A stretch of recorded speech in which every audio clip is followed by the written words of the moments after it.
Ndabasuhuje kandi mbahaye ikaze kuri Mugisha TV.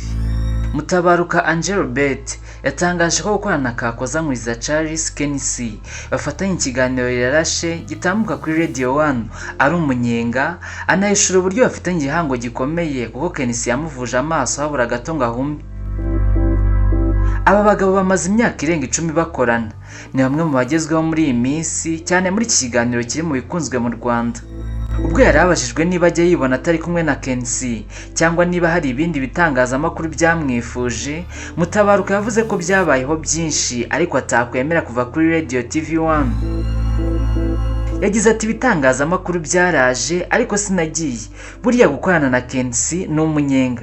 Icyambere agendera ku murongo mu kazi kandi abantu benshi ntibabikunda, nta mikino agira mu kazi kandi nanjye numva ntayo nshaka.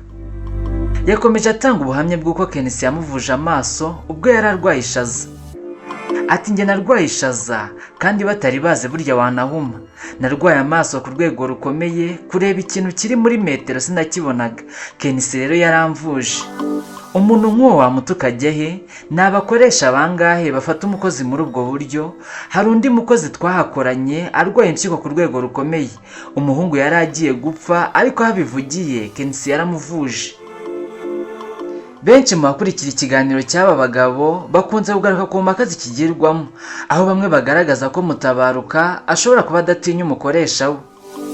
Icyakora uyu mugabo avuga ko impaka zabo zirangirira mu kiganiro kandi ko adasuzugura umukoresha we nk'uko benshi babitekereza. Ati birangirira muri studio kandi akenshi birangira neza. Hanze y'ikiganiro Kenisi aba ari umukoresha nanjye nkaba umukozi.